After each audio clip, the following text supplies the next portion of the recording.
Gloria al Señor. Bendiciones para todos, mis hermanos. Que el Señor los bendiga poderosa, rica y abundantemente en esta preciosa mañana. Hoy tenemos un programa totalmente diferente a todo. Entonces por eso no hicimos hoy la cena del Señor. Pero vamos ahora a continuar con la palabra. Espero no demorarme mucho. Espero ser breve. Y les pido a ustedes que oren para que yo no me demore tanto. Amén. Amén. Gloria a Dios. Ahora su Biblia en el Evangelio de Lucas, capítulo 2, verso 1 al 18. Lucas, capítulo 2, del verso 1 al 18. Voy a leer a favor de ustedes en el nombre del Padre, del Hijo y con la unción y el poder del Espíritu Santo, que es Señor de esta casa. Dice la palabra del Señor: aconteció en aquellos días que se promulgó un edicto de parte de Augusto César, que todo el mundo fuese empadronado. Este primer censo se hizo siendo Cirenio gobernador de Siria, e iban todos para ser empadronados, cada uno a su ciudad. José subió de Galilea, de la ciudad de Nazaret, a Judea, a la ciudad de David, que se llama Belén, por cuanto era de la casa y familia de David, para ser empadronado con María su mujer, desposada con él, la cual estaba encinta. Y aconteció que estando ellos allí, se cumplieron los días de su alumbramiento, y dio a luz a su hijo primogénito, y lo envolvió en pañales, y lo acostó en un pesebre, porque no había lugar para ellos en el mesón. Había pastores en la misma región que velaban y guardaban las vigilias de la noche sobre su rebaño. Y he aquí se les presentó un ángel del Señor, y la gloria del Señor los rodeó de resplandor, y tuvieron gran temor. Pero el ángel les dijo: no temáis, porque he aquí os doy nuevas de gran gozo, que será para todo el pueblo, que os ha nacido hoy en la ciudad de David un Salvador, que es Cristo el Señor. Esto os servirá de señal: hallaréis el niño envuelto en pañales, acostado en un pesebre. Y repentinamente apareció con el ángel una multitud de las huestes celestiales, que alababan a Dios y decían: gloria a Dios en las alturas, y en la tierra paz, buena voluntad para los hombres. Y sucedió que cuando los ángeles se fueron de ellos al cielo, los pastores se dijeron unos a otros: pasemos pues hasta Belén y veamos esto que ha sucedido y que el Señor nos ha manifestado. Vinieron pues apresuradamente y hallaron a María y a José y al niño acostado en el pesebre. Y al verlo dieron a conocer lo que se les había dicho acerca del niño. Y todos los que oyeron se maravillaron de lo que los pastores decían. Amén y amén. Gracias, mi Dios amado, por esta palabra. Te pido ahora, Espíritu Santo de Dios, que tomes el control de todo lo que se vaya a proclamar aquí, Señor. Que no sean palabras de hombre, que no sea, Señor, nada, Señor, de esta tierra. Padre, que tus palabras sean las que hoy, Señor, este ser humano aquí pueda proclamar. Respáldalas, Señor, y bendice a cada persona que la recibe. Abre sus oídos espirituales y háblales, Señor, a su espíritu, para que ellos hoy, Señor, también sean edificados. Te lo pido, Dios amado, en el nombre poderoso de Jesús. Reprende todo espíritu ahora, Señor, de distracción, y toma el control. Espíritu Santo, toda incredulidad se va fuera de este lugar. Toda oposición se va fuera ahora. En el nombre de Jesús. Declaramos sobre esta casa y sobre cada persona en particular, hoy aquí reunida, el gobierno y el señorío de Cristo sobre usted, mi hermano, sobre su vida, sobre su casa, sobre su familia. En el nombre de Jesús. Amén y amén. Vamos a dar un aplauso al Señor de los cielos. Aleluya. Gloria a Dios. Yo les hago una pregunta para iniciar. ¿Cuántos aquí creen que Dios tiene preparadas cosas buenas y agradables para este año que viene? ¡Amén! ¡Gloria a Dios! Así es, mi hermano. Así es. Yo creo que aquí nadie, ¿cierto?, está esperando cosas malas. Todo lo contrario. Todos deseamos que lleguen tiempos mejores para nuestra vida. Amén. Y desde ya, en el nombre de Jesús, profetizamos con nuestra boca, ¿cierto? Usted puede profetizar a su vida y decir: Señor, sé que para mí vienen tiempos mejores. Y tiempos mejores porque Dios se va a manifestar en sus vidas. Tiempos mejores porque Cristo va a crecer cada día más en ustedes, mis hermanos. Amén. Así es, mi hermano. Mire, a veces nosotros, muchas veces, estamos esperando cosas buenas, pero te hablan y te dicen y te prometen que vienen cosas buenas. Por allí de pronto recibes una palabra, estás oyendo una prédica, estás aquí en la iglesia, estás, no sé, y recibes una palabra de bendición para tu vida, cosas buenas que llegan. Pero cierto, con el tiempo, tú la estás esperando.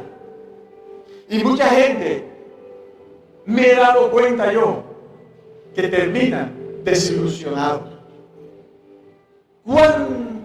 ¿Cuánta gente, mi hermano, cuántos hijos de Dios no han terminado desilusionados? Porque esperaban cosas mejores. Esperaban cosas mejores de parte de Dios. Mi hermano, y cuando usted va a recibir de Dios, entienda lo que Dios le va a dar siempre lo mejor.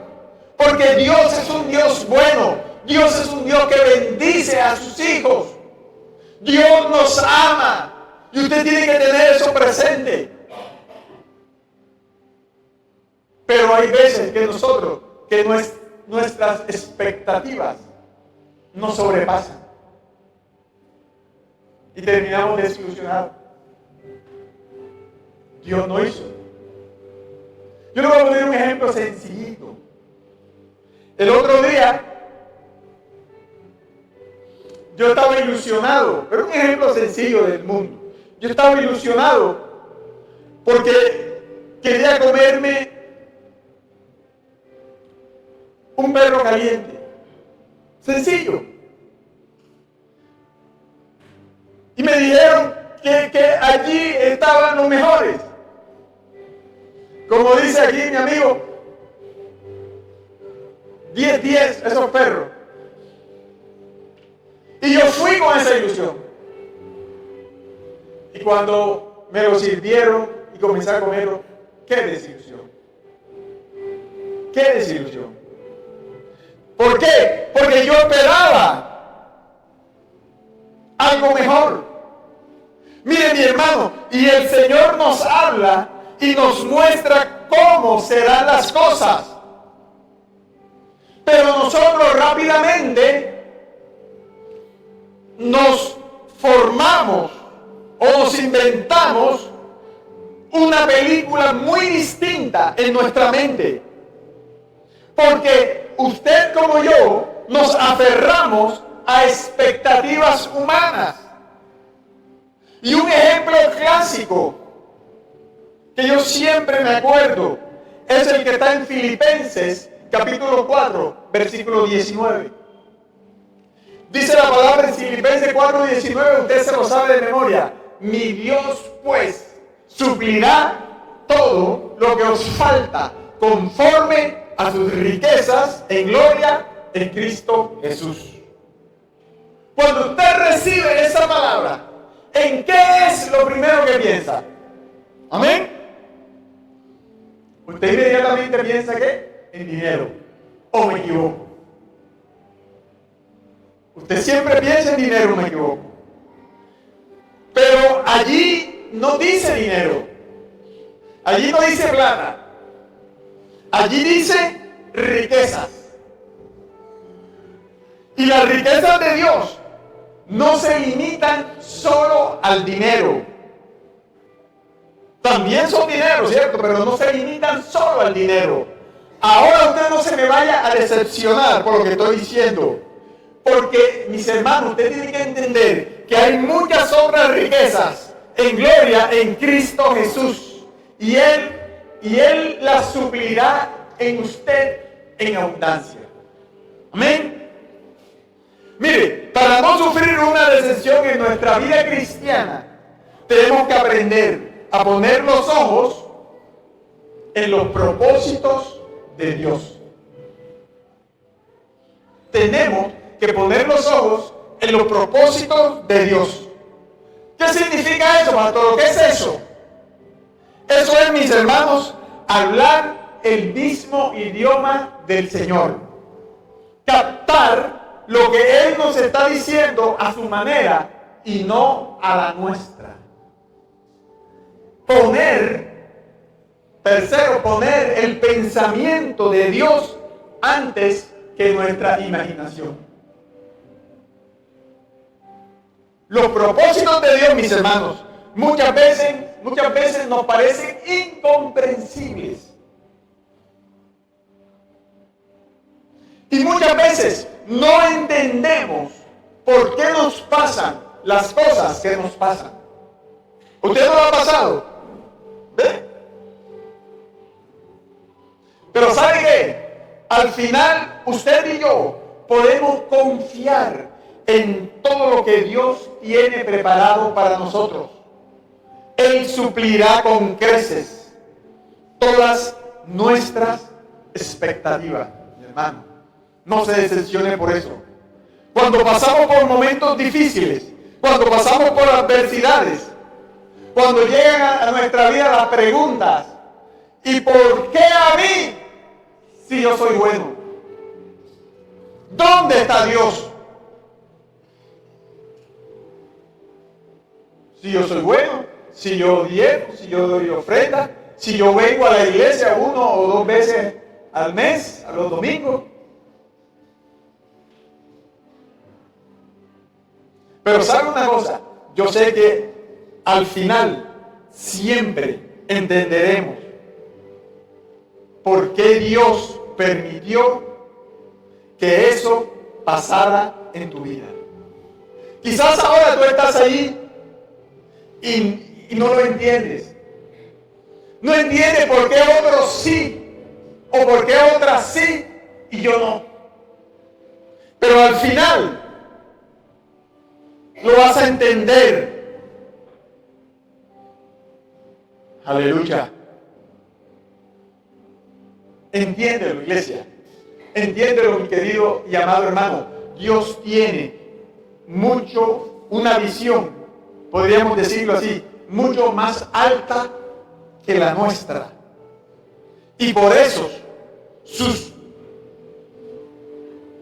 proyectos, por eso sus propósitos son más altos que los nuestros. Son más completos, los propósitos de Dios son más completos y perfectos que los que tú y yo podemos tener. Aleluya.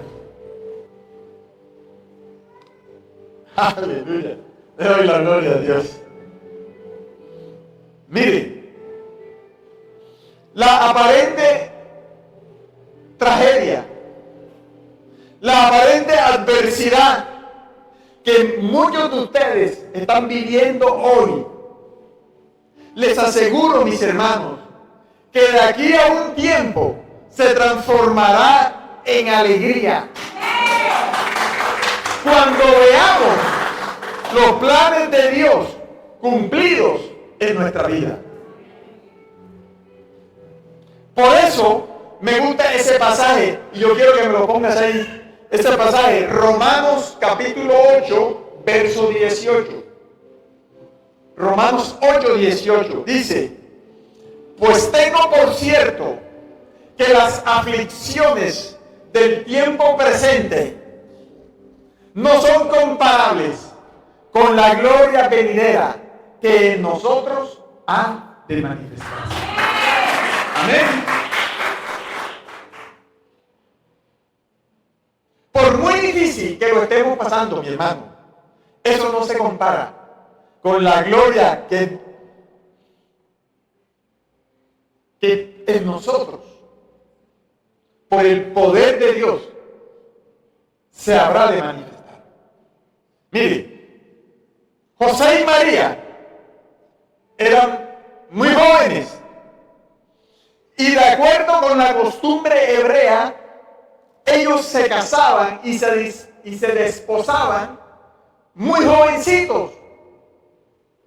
Entonces, la edad de María oscilaba aproximadamente entre los 15 y los 17 o 18 años.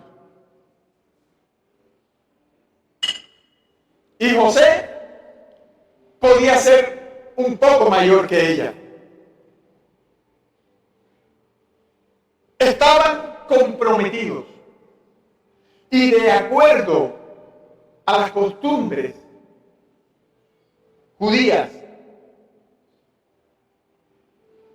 que existían en esa época, desde el momento en que se hablaban las familias, desde el momento en que se formalizaba el compromiso, se consideraba que ya la pareja era marido y mujer, aunque no tenían o no hubiesen tenido ni tenían por qué tener relaciones. El hombre todavía no había tocado a la mujer, pero ya ellos se consideraban marido y mujer. Había un compromiso ante la sociedad de ese tiempo, que los miraba ya no como dos solteros, sino como una pareja. Ahora, ellos vivían en Nazaret. Nazaret en esa época no es el Nazaret de ahora. Nazaret en esa época era una pequeñísima, ínfima aldea en las montañas de Galilea, al norte de Israel. Parecía una pareja normal. Era un compromiso normal. Piense usted en José y María en ese momento. Normalito. Dos jóvenes con sueños, con expectativas, con planes para formar una familia. Eso eran los planes de ellos. O al menos, creo yo, eso era lo que ellos pensaban. Porque así piensan, ¿cierto? Las parejas antes de casarse hacen planes, cosas. Pero mi hermano, ellos no tenían ni la más mínima idea de que sus vidas iban a cambiar radicalmente. Y sucedió así. Lucas capítulo 1, verso 26 al 29. Digo, al 33. al sexto mes, el ángel Gabriel fue enviado por Dios a una ciudad de Galilea llamada Nazaret, a una virgen desposada con un varón que se llamaba José, de la casa de David, y el nombre de la virgen era María. Dígame. Lucas 26, Lucas capítulo 1, versos 26 al 33. Y entrando el ángel en donde ella estaba, dijo: salve, muy favorecida, el Señor es contigo, bendita tú entre las mujeres. Mas ella, cuando le vio, se turbó por sus palabras y pensaba: ¿qué salutación sería esta? Entonces el ángel le dijo: María, no temas, porque has hallado gracia delante de Dios. Y ahora concebirás en tu vientre y darás a luz un hijo, y llamarás su nombre Jesús. Este será grande y será llamado Hijo del Altísimo. Y el Señor Dios le dará el trono de David su padre, y reinará sobre la casa de Jacob para siempre, y su reino no tendrá fin. Amén. Como les decía, María llevaba una vida muy normal, como cualquier jovencita que está a punto de casarse. Pero dice que y de pronto se aparece el ángel Gabriel. ¡Qué sorpresa mayúscula! Ella no esperaba eso. No lo esperaba. Ella nunca se imaginó que le iban a suceder esas cosas. Imagínese, María, primero el susto por recibir, porque se le aparece un ángel. Y no se le aparece cualquier ángel. Se le aparece Gabriel, que solo se mueve del cielo cuando Dios lo manda a hacer cosas especiales. Y el saludo que recibe: salve, muy favorecida, el Señor es contigo, bendita tú entre las mujeres. Y María queda así. María queda, no sabía qué estaba pasando. Y más adelante se pone peor la cosa, porque el ángel Gabriel le suelta un bombazo y le dice: estarás embarazada o estás embarazada. Ahora, la respuesta de María es muy lógica. ¿Cómo será esto? ¿Cómo voy a estar yo embarazada si yo soy virgen? Si yo no conozco varón. Si José todavía a mí no me ha tocado. Verso 35. Respondiendo el ángel le dijo: el Espíritu Santo vendrá sobre ti, y el poder del Altísimo te cubrirá con su sombra, por lo cual también el santo ser que nacerá será llamado Hijo de Dios.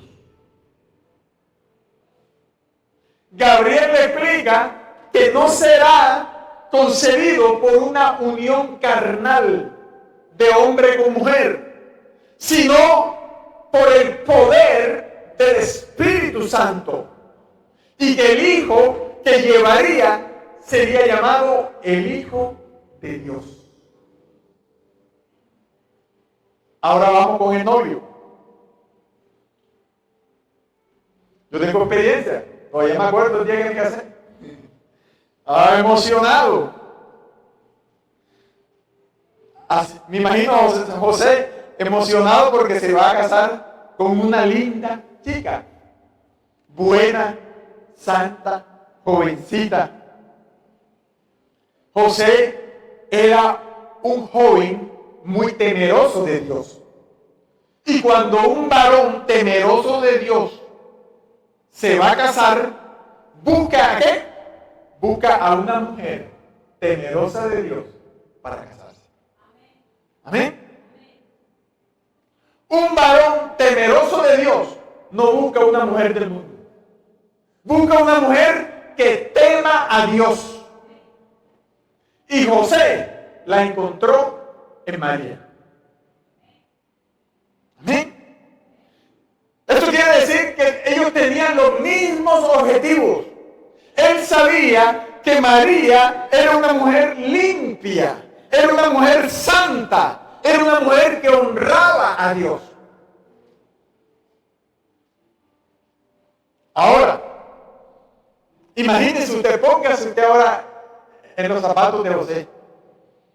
¿Cómo le caería la noticia cuando llega María y le dice: mi amor, se me apareció un ángel y me dijo que estoy encinta o que estoy embarazada del Espíritu Santo? Me imagino la cara del pobre José. Se le vino el mundo encima. Los planes que tenía se le derrumbaron. Decepcionado. Mateo capítulo 1, verso 18. Mire lo que dice. El nacimiento, Mateo 1, 18. El nacimiento de Jesucristo fue así, estando desposada María, su madre, con José. Antes de que se juntasen, se halló que había concebido del Espíritu Santo. José su marido, oiga esto, José su marido, como era justo y no quería infamarla, quiso dejarla secretamente. Amén. Esa es una parte de la Biblia que yo todavía no he entendido. ¿Cómo así que quiso dejarla secretamente? Era imposible. Porque a los 9 meses se tenía que manifestar ese niño. A los 9 meses ella tenía que dar a luz. Todo el mundo se iba a dar cuenta de la barriga. Todo el mundo iba a preguntar: ¿dónde está el papá? ¿Qué sucedió? Y la ley judía era muy estricta. De acuerdo a lo que dice el libro de Deuteronomio, es la Torá, Deuteronomio capítulo 22. María, mire lo que dice. María primero tenía que ser denunciada públicamente. ¿Usted se acuerda del pasaje cuando el Señor Jesús está en el templo y le traen los judíos y los fariseos y los escribas y los ancianos, le traen una mujer que ha sido pillada, digámoslo así, en adulterio, infraganti, y le dicen que había que apedrearla? Así, mi hermano, María tenía que ser denunciada públicamente por la simple y sencilla razón de que se había encontrado que estaba embarazada de otro, que no era su esposo, antes de casarse. Tremendo eso. Sí, pero no, tranquila. Entonces, José tenía que denunciarla y hacer público el pecado de ella. Y acto seguido tenían que apedrearla hasta que muriera. Amén. Pero dice la Biblia que él era justo y la amaba. Así que buscó la forma, ¿cierto? No entiendo, de dejarla secretamente. Buscó la forma de romper el compromiso de una forma como, no sé, que nadie se diera cuenta, tanto. Yo me imagino que era que no quería formar escándalos, ni nada. Pero entonces dice, Mateo capítulo 1, verso 20, dice: y estando pensando él, o sea, José, en esto, he aquí un ángel del Señor, ya no fue Gabriel, sino un ángel del Señor, se le apareció en sueños y le dijo: José, hijo de David, no temas recibir a María, tu mujer, porque lo que en ella es engendrado del Espíritu Santo es. Y dará a luz un hijo, y llamará su nombre Jesús, porque él salvará a su pueblo de sus pecados. Entonces se le apareció a José un ángel y le dijo que la historia de María no era inventada, que era cierto, que todo lo que María le había dicho era verdad. Entonces José quedó conforme, ya se aplacó, todas las cosas quedaron y ellos se casaron. Amén. Ahora, ellos habían sido escogidos por Dios para darles la bendición más grande que un ser humano puede tener, de depositar en sus manos la crianza del Mesías. Un Mesías que había sido largamente esperado, que había sido profetizado por toda la Escritura. Y todas las profecías de esa Escritura se cumplían en ese ser. Y ellos, Dios los había escogido para que fueran los protagonistas de esta historia, de esa novela, digámoslo así. Ahora yo le pregunto algo. El ángel Gabriel llegó y dijo, le pregunto, el ángel Gabriel llegó y dijo, María, José, Dios tiene un proyecto muy especial. Y él quisiera ver si ustedes podrían o les gustaría participar en él. Si ustedes querrían. No, cierto. El ángel no preguntó nada. Y así es como Dios viene a nuestra vida, mi hermano. Él no nos pregunta si queremos. Cuando nos damos cuenta, ya Dios nos tiene metido en el asunto.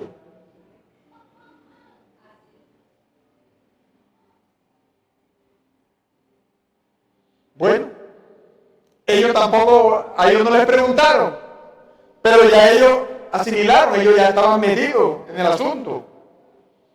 Además, ellos vieron eso como una bendición. Pero había un problema. El ángel se le apareció a María, el ángel se le apareció a José, pero el ángel no se le apareció a los suegros de María, a los suegros de José, a los consuegros, a los no sé qué, a la sociedad, a los vecinos, al del frente, al vecino del lado, no. Y aquí podemos llevarnos otra lección, mi hermano. Mire, las bendiciones de Dios no siempre son bien entendidas por la gente a nuestro alrededor. Porque lo que era una bendición para María y para José, la gente podría ver eso como una afrenta. ¿Qué pensaba la gente? Que ellos habían fornicado, que ellos se habían comido el dulce antes del recreo, diciéndolo así. Y por allá me imagino que diría uno, y que no digan que fue el Espíritu Santo, porque no se los creo. Miren, mi hermano, no es fácil que la gente lo asimile. Y seguramente José y María recibieron muchos rechazos de las personas, porque ellos vivían en una aldea pequeña. Y usted sabe que el dicho ese todavía funcionaba en esa época: pueblo chico, infierno grande. Ellos eran bendecidos por Dios, pero al mismo tiempo eran rechazados por los hombres que se apegaban a la ley de Dios y lo juzgaban. Ahora pensemos en lo que José y María sabían en ese momento. ¿Qué sabían ellos? Bueno, usted y yo conocemos la historia. Sabemos cómo pasó, cómo ocurre y cómo termina todo. Pero ellos no sabían eso. Usted y yo sabemos que la historia tiene un final feliz. Pero póngase en los zapatos de María y José. Ellos no conocen la historia. Ellos no tienen idea de lo que va a pasar. ¿Qué sabían José y María en ese momento? Básicamente dos cosas. En primer lugar, que María estaba encinta y que daría a luz un hijo y que había sido por el poder del Espíritu Santo que ningún hombre lo había tocado. Segundo lugar, ellos sabían que ese hijo que iba a nacer era un hijo especial, que era alguien que la Biblia les dice que será llamado el Altísimo, que será llamado Hijo de Dios, que ocuparía el trono de David su padre y que su reino no tendría fin, que era el Mesías. ¿Qué más sabían? Más nada. Nosotros sabemos ahora más que ellos. ¿Dónde iban a nacer? No tenían ni idea. No tenían ni idea.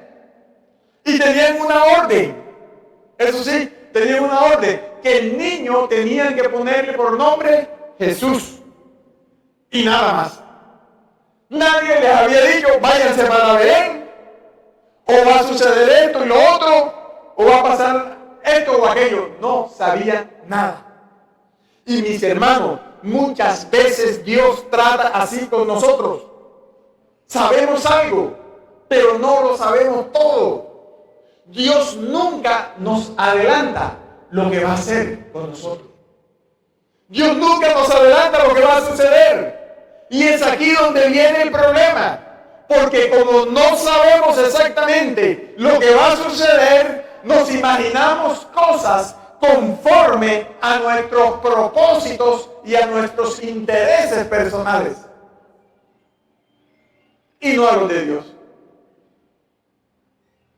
No sé si ellos pensarían igual que yo.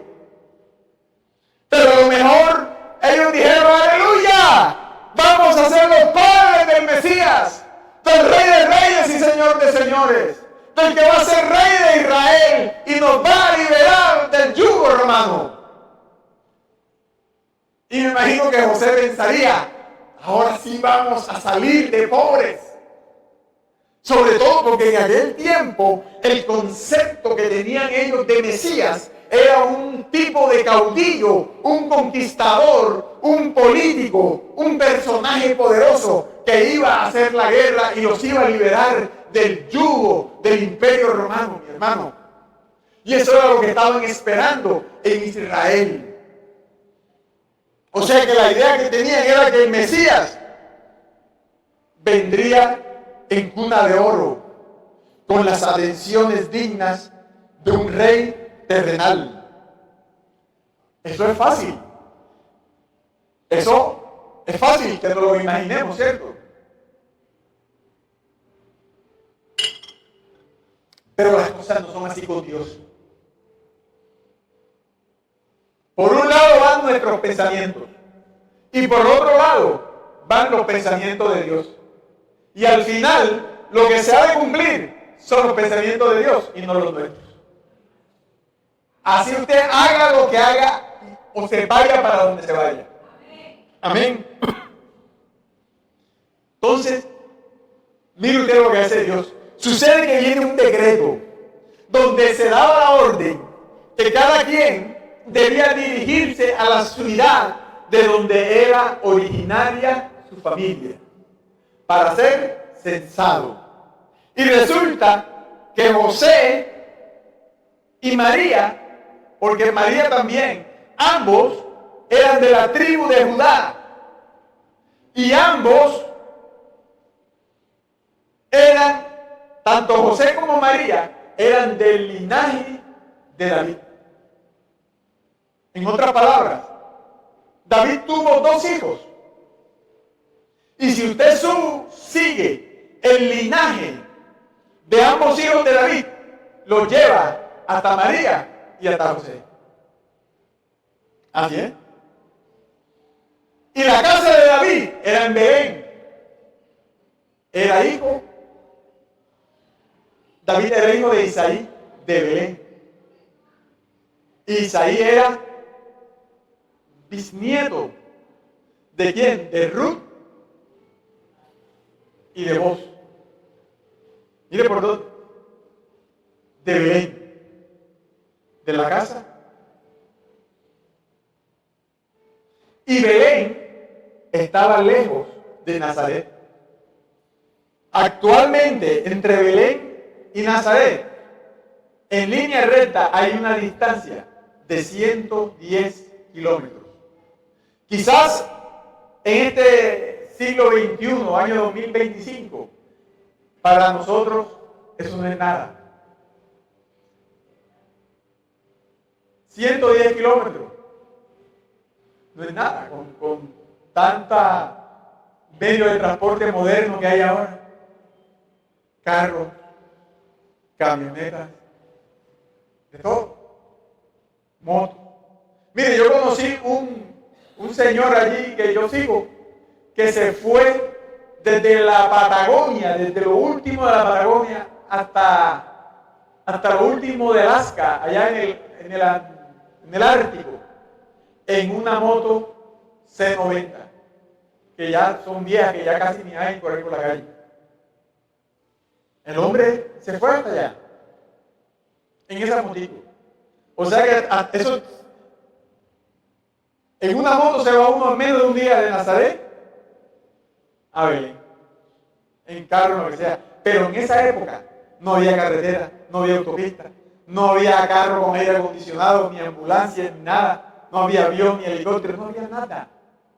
La gente del común tenía que caminar a pie para viajar. Y si tenían un poco de platica, podían alquilar un burro o una carreta y nada más. Los caballos solo lo usaban los militares y los caballos solo lo usaban los romanos en ese momento. Y José y María eran pobres. Imagínense cómo sería el viaje eso. De pronto, yo me imagino que se fueron en un camello o en un burro, quién sabe, o algo por el estilo, en una carreta. La Biblia no lo dice. Pero en ese momento no era sencillo hacer ese viaje. Me imagino la cara de María. ¿Para dónde? Le dice José, para Belén, mi amor. Pero José, si estoy a punto de dar a luz. Y acuérdate que es el Mesías, no es cualquiera que llevo aquí. Eso tiene que ser el diablo que se nos está poniendo. Vamos a reprender al diablo. Y se pusieron, me imagino yo, a orar, a reprender el diablo. Pero mientras ellos reprendían el diablo, Dios estaba moviendo las cosas. Y cambiando las circunstancias. Y haciendo esto. Y así es, mi hermano. Miren, nosotros como cristianos, a veces nos equivocamos y comenzamos a reprender al diablo, porque le echamos la culpa al diablo casi de todo. Y a veces es Dios. Y Dios está trabajando en lo tuyo, y tú acá como, reprendiendo al diablo. Yo me imagino eso mismo aquí. Yo me imagino eso mismo. Pero que va a estar reprendida no hizo efecto. Y a los pocos días tuvieron que partir. María, le dice José, pero no te preocupes. María, yo siento que el Señor está preparando grandes cosas en Belén. Allá hay un gran recibimiento para nosotros. Recuerda lo que dice la Escritura. María, ¿no la has leído? Miqueas capítulo 5, verso 2. Ahí está la profecía. Miqueas 5:2. Pero tú, Belén Efrata, pequeña entre las familias de Judá, de ti me saldrá el que será Señor en Israel. No te preocupes. Dios está supliendo todo conforme a las riquezas del cielo. Allá nos están esperando una comitiva y te van a atender el parto y las cosas van a ser bien. Nos van a atender en un palacio, cuna de oro, para que nazca el Mesías. Y mire, y es verdad. Recuerden que yo les dije que José y María, ambos eran descendientes eran de la tribu de Judá, de la línea de David. Y David tenía un palacio en Belén. Y ellos como descendientes, ellos tenían derecho a ir a un palacio en Belén. Pero no fue así. No había comitiva esperándolo. Nadie les paró bola, como dice uno por allí. Nadie les hizo caso. No, ni se aparecieron los ángeles. Y ellos se sintieron abandonados por Dios. Como muchas veces nosotros cuando estamos pasando por un proceso, nos sentimos que Dios nos abandonó. Ellos, como nosotros, no entendíamos lo que Dios está haciendo, no entendemos. Ellos no alcanzaban a imaginarse que todo lo que les estaba sucediendo hacía parte del gran plan y perfecto plan que Dios tenía con ellos. Porque, mis hermanos, Dios tiene grandes planes con nosotros. Aún en medio de ese proceso en que estás, aún en medio de esa prueba en que estás, aún en medio de esa situación que estás viviendo. Mire, el plan de Dios para tu vida es perfecto. Amén. Créelo, tú eres hija de Dios, tú eres hijo de Dios. Sí, yo me imagino, allá abajo, esos pobres José y María angustiados, no tenían nada. ¿A dónde lo ponemos? ¿Para dónde vamos? Y Dios allá arriba, frotándose las manos y diciendo, todo está saliendo a la perfección. Todo está saliendo como yo quería. Y a veces tú y yo estamos angustiados, Señor. Y Dios tranquilo allá arriba, todo está bien. Ese es el plan. Porque no entendemos. No entendemos lo que nos está pasando. Queremos obedecer a Dios, ¿cierto? Y sabemos que y a veces cuando estamos en medio de la prueba, entre más obedecemos a Dios, la situación se nos pone más difícil. Las cosas comienzan a estar peor. Y entonces cuando llegan los momentos de duda, de incertidumbre, las preguntas, ¿cierto? ¿Dónde está Dios? ¿Será que hice lo correcto? ¿Será que cometí un pecado? ¿Será que Dios me llamó para acá y yo me fui para allá? Dios me abandonó, Dios se olvidó de mí. Esa es la sentencia que nosotros hacemos siempre. Ahora, el pesebre no es una cunita donde ponen al niño Dios ahí, ¿cierto? El pesebre es el cajón, que usted lo sabe ya, donde ponen la comida de los animales. La comida que le dan a las vacas, todo lo ponen allí. El concentrado, la hierba, todo. Y cuando José cogió ese cajón para meter allí al niño Jesús recién nacido, yo me imagino que él tuvo que limpiar ese cajón, porque algo de comida estaba ahí todavía, sobrado ahí pegado. Algo de comida de los animales tenía ese cajón. Imagínense la depresión y dudas. Yo me imagino las dudas de José limpiando ese pesebre, ese cajón. ¿Será que Dios nos ha abandonado? ¿O será que todo esto que nos inventamos nosotros, María se inventó eso, y eso del ángel y todo eso nunca sucedió?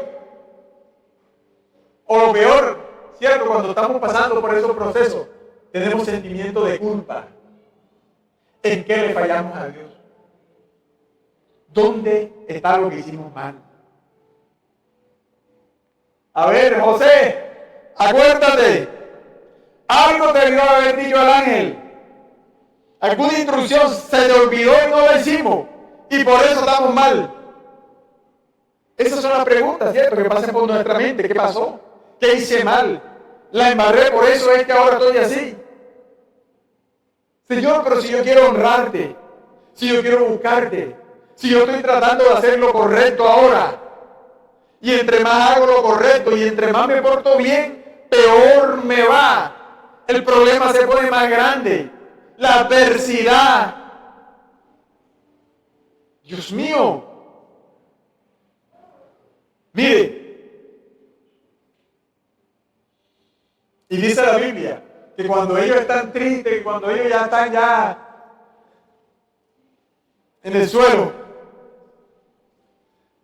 con ese niño allí metido en ese pesebre, dice que se aparecen unos pastores. Lucas 2:16.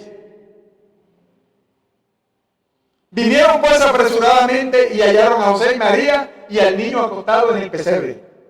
Y al verlo dieron a conocer lo que les habían dicho acerca del niño.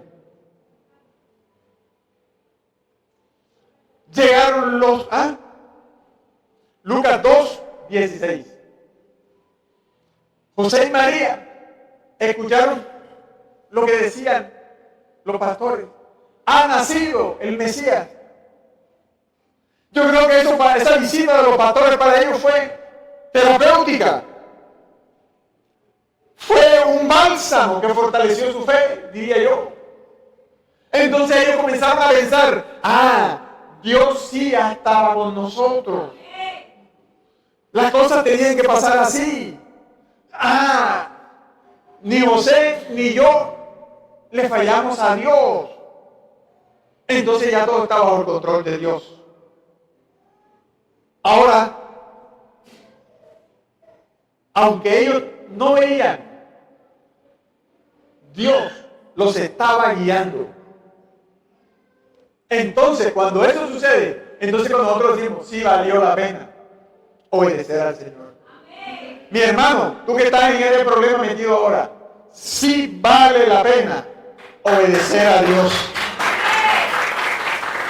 Pero ¿sabe una cosa? Nosotros, cuando estamos en medio de la aflicción, no entendemos esa cosa.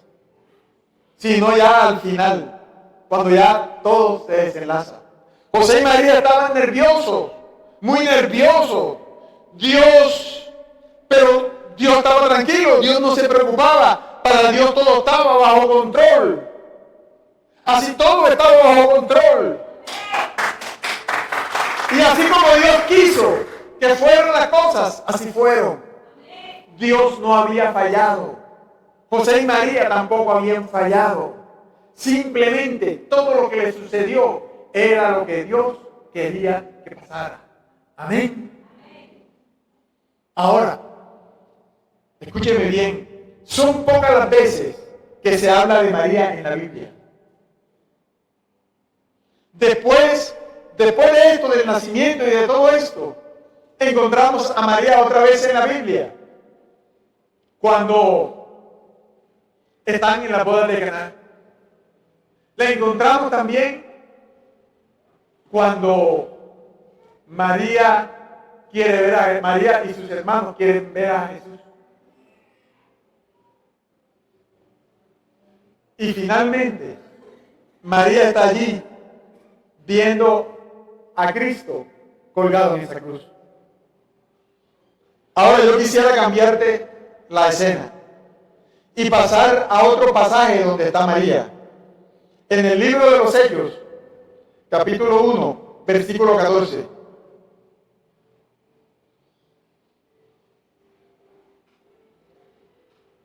$33 años después, Jesús ya había nacido, había crecido, había desempeñado su ministerio, había hecho milagros, había resucitado muertos, fue crucificado, había resucitado, había sido levantado a los cielos, había sido glorificado por el Padre allá en los cielos. Ya todas las cosas habían pasado. Y dice la Biblia que María había guardado todas esas cosas en su corazón. Hechos capítulo 1, versículo 14. Todos estos perseveraban unánimes en oración y ruego con las mujeres y con María, la madre de Jesús, y con sus hermanos. Allí estaba ella, en ese glorioso día de Pentecostés, cuando el Espíritu Santo vino sobre todos los presentes que estaban allí en el aposento alto. También sobre María cayó el Espíritu Santo, pero esta vez El Espíritu Santo no llegó como antes para fecundar su vientre, sino que el Espíritu Santo en esta ocasión llegó y entró a morar en María. ¿Para qué entró a morar en María? Para que ella también fuera testigo de Jesús. Ahora piense por un momento, usted y póngase en los zapatos de María. ¿Se imagina cuántos recuerdos? ¿Cuántas cosas sucedieron? ¿Cuántas piezas ahora sí comienzan a encajar? Ella ahora, 33 años después, llena del Espíritu Santo, todo tenía sentido. El ángel, Gabriel, José, el censo, Belén, el mesón, el pesebre, los pastores, los reyes magos, todo tenía sentido. No había duda. Dios tenía un propósito y se estaba cumpliendo. Y ella ahora lo estaba entendiendo. Pero después de 33 años. Y yo te digo algo, mi hermano. Tal vez esté pasando ahora mismo por momentos difíciles. Pero usted se ha hecho el propósito de obedecer a Dios. Pero a pesar de que obedece a Dios con sinceridad, los momentos siguen siendo difíciles.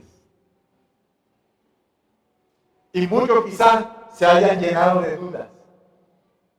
O quizás su mente haya pasado, quizás por tu mente ha pasado este pensamiento. ¿Valdrá la pena seguir adelante con el Señor? ¿Cuántos de ustedes no se habrán hecho esa pregunta? ¿Valdrá la pena seguir adelante con el Señor? Es una pregunta. Siempre ha pasado. Y esa pregunta siempre pasa por nuestra mente, sobre todo en los momentos difíciles, en los momentos de angustia. Es cuando uno se aburre y dice, ¿vale la pena esto? ¿Será que vale la pena? Déjeme decirle algo. Si usted, mi hermano, escúcheme bien, si usted está en obediencia a Dios, si usted está guardando la palabra del Señor y su corazón es recto delante de Dios, no lo dude. Dios tiene todo bajo control. Amén. Quizás ahora no le veas sentido a lo que estás viviendo. Quizás ahora tengamos en nuestra mente una nube de dudas y no vemos los frutos como quisiéramos verlos. Pero mi hermano, puedo garantizarte esto: Él cumplirá su propósito. El propósito de Dios se cumplirá en tu vida, porque nada detiene el plan de Dios. Recuerda lo que dice el salmista: Jehová cumplirá su propósito en mí. Mi hermano, y así será. Eso es sí y amén. Amén. Y ya termino con esto. La palabra que dice el profeta Isaías en el capítulo 55, versos 8 y 9. Porque mis pensamientos no son vuestros pensamientos, ni mis caminos vuestros caminos, dice Jehová. Como son más altos los cielos de la tierra, así son mis caminos más altos que vuestros caminos, y mis pensamientos más que vuestros pensamientos. Amén. Póngase de pie, mi hermano, hágame el favor. ¿Cómo? Ahora les dice, no te oigo. Sométase a Dios y persevere. escúcheme eso, iglesia, sométase a Dios y persevere, porque al final usted experimentará el cumplimiento del propósito de Dios en su vida.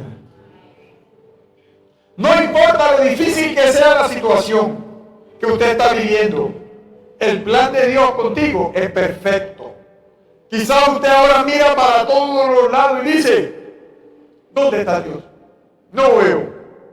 No lo veo. ¿Dónde está Dios? Y Dios dice, usted sufriendo, usted llorando, usted pasando esos momentos difíciles en este momento, pero Dios está allí, mi hermano. Y Dios dice, vas bien. Quizás estás sufriendo en este momento. Quizás no sabe qué va a pasar contigo el próximo año.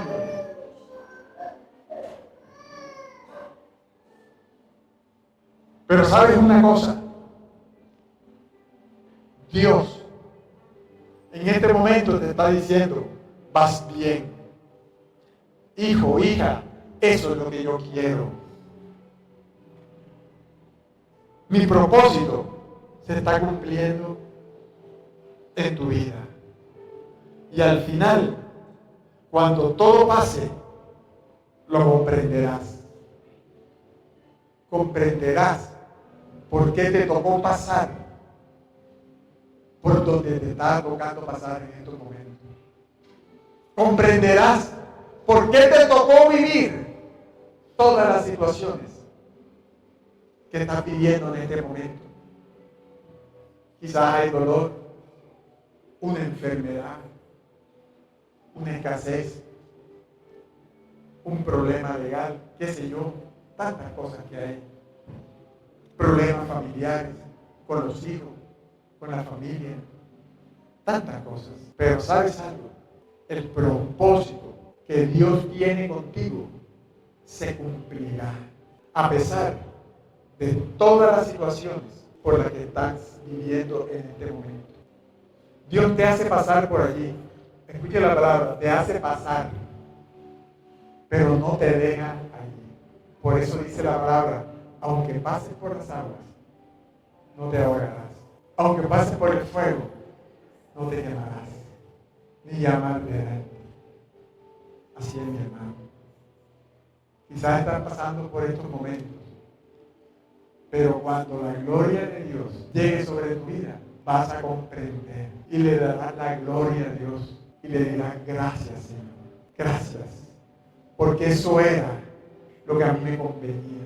Gracias, porque la voluntad tuya para mi vida es buena, agradable y perfecta.